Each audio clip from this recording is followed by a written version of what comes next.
Hey, what is going on everyone, this is Wicked, and today I'll have to make a video review of a product which I believe is the best budget laptop ever made and available right now for buying purposes. So I'm talking about this beautiful ASUS X541U. You may find it in international markets as stated as X541UA, so it's the A after the name product. So this is really a great laptop in terms of price.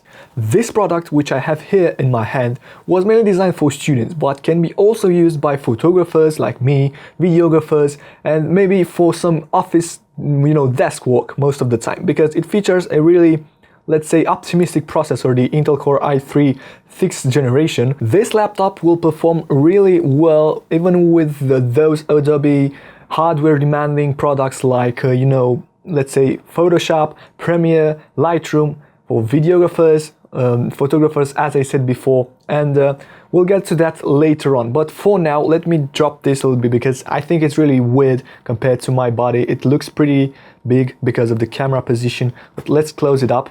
I will start with everything I like about this device, including the spec sheet, the features, the design, the hardware options, software, and so on and so forth. And I will get later on to everything I don't like, because of course not every laptop is perfect, and this, along with every one of them at this price point, will also have its pros and cons, and of course its drawbacks, which can be improved somehow manually by replacing some hardware, but some of them can't really be replaceable, like the touchpad, which is not really great, but we'll get to that later on. So let's get into everything that I do like about this device. The CPU it features is a dual-core Intel Core i3 6th generation processor, as I told you before.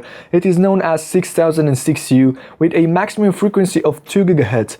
Since one of the most important hardware, which is the battery on a laptop, is the CPU, this Intel Core i3 is really the best solution in terms of a great combo between performance and really impressive battery life. Speaking about the battery life, I was able to get around 9 hours, pay attention, 9 hours with minimum usage, like programming stuff on code blocks, maybe searching on Stack Overflow some questions, answering them, and that's where I got the 9-hour mark, which was pretty impressive. Of course, in medium usage, you'll get for around 5 to 6 hours with some demanding programs, as I told you before, the Adobe products, the CPU intensive browsing, maybe playing a 4K video, will get around 3 to 4 hours maxed out.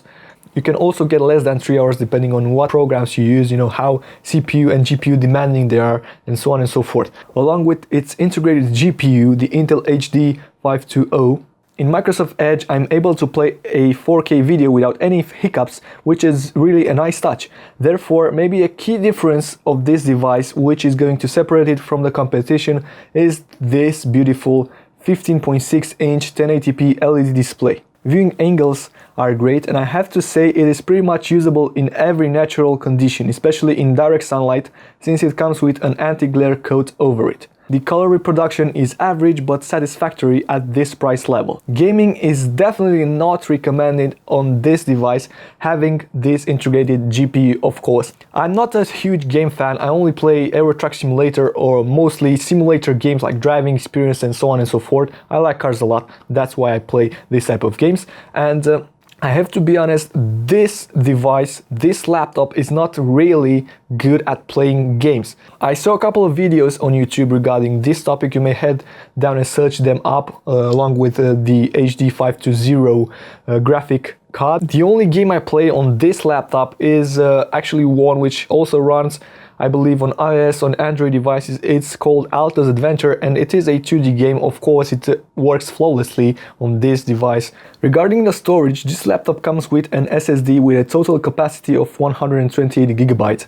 This may be a step backward for you, but what I can strongly recommend in every way possible is getting an SSD over a hard disk drive. Why is that? Because of some really important reasons I will give you.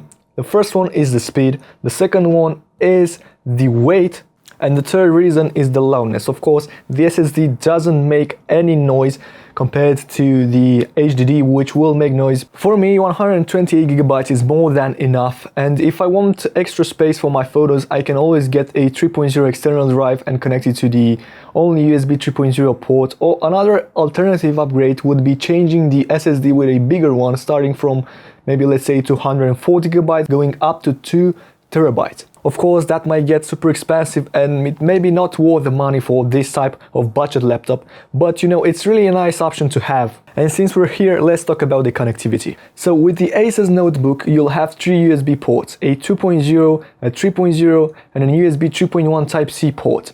Also an HDMI, VGA and a LAN port, along with the most disappearing feature of all devices nowadays, a 3.5mm headphone jack, Apple, Google, headphone jack. It does also come with SD, SDHC, SDXC card support for all the videographers and photographers up there. And what I really appreciate about this entire spec sheet is the dedicated Sonic Master speaker situated right on top of the keyboard. I will play an audio sample right now. The speakers come with an output power of 3 watts and you will have to believe me, they are loud. A couple of days ago, I went for a one-day trip to the seaside in my country and I had to, of course, stay overnight at a hotel. The neighbors right next to my room actually knocked in my wall to turn the volume down a little bit because it was damn loud, and you have to believe me, it is really loud.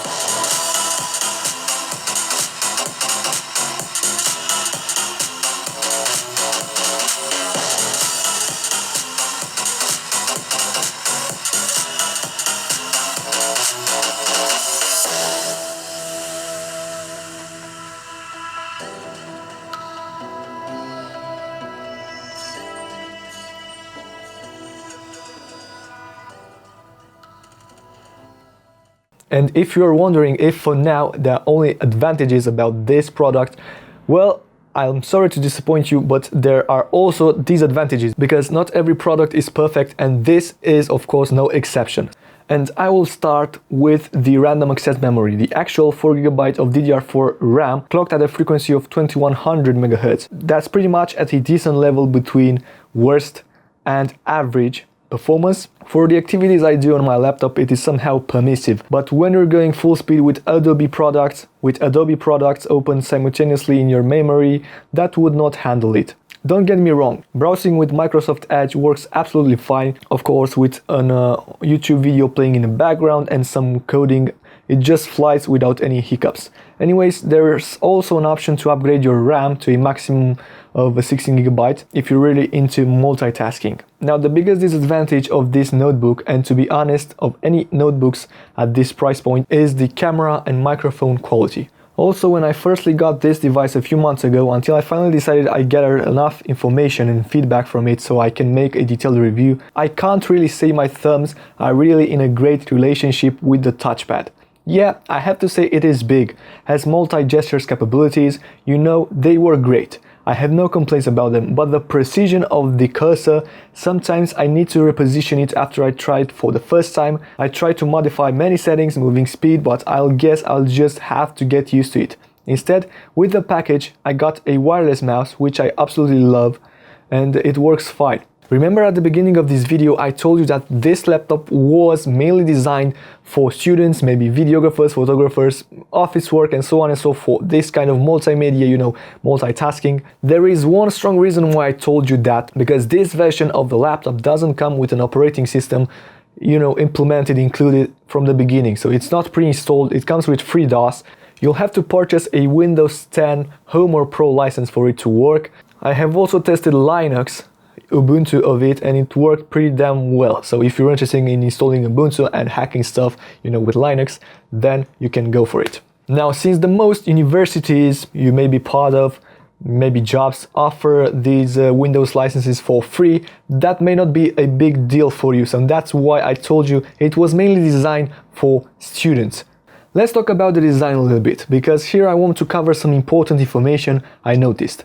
It comes in a variety of colors, starting from an ocean blue going through the chocolate black, which I own, then a frosted white color, which will be an absolutely dust magnet, but it looks so unique because it also comes with the white keyboard, a more cyan one, and last but not the least, the color combination which I absolutely love, the red frame and black keyboard. I would have really wanted this one, but unfortunately it wasn't available back then. I was pretty surprised on the quality they used in this model. They seem to be really durable, hard plastic, the frame doesn't flex, doesn't move, doesn't make weird noises. The entire composition is seamless for this price tag. The keyboard has a travel distance of 2.3mm and it feels really solid and premium, although I had to get used to it since the first time I touched it. Of course, you can't compare it to an Ultrabook. This is plain a notebook with a really impressive size, as you can see, covers my entire face, and I can simply, easily hold it and rotate it in my hand without a miss. Of course, you can open up the display and also keep it like this without a problem. So yeah, that's pretty much what I wanted to say about the weight of this product. Now, since this review is coming to an end, let's take a look at the overall list of the features I like and the ones where there could be some minor to major improvements. Overall, for this price tag of $444, not to mention you may find a deal at around $400 as I did a couple of months ago, I have to say that for me, this laptop is the best choice. Great quality, optimistic CPU, immersive display, really powerful speakers are some of the most important features when it comes to a multimedia laptop like this is. This was Wicked and this was the review of the ASUS X541UA. I hope you enjoyed it. If you did, please make sure to leave a like and subscribe right now to my channel. That will help me a lot. And until next time, of course, take care. As always, Wicked is out. Bye bye.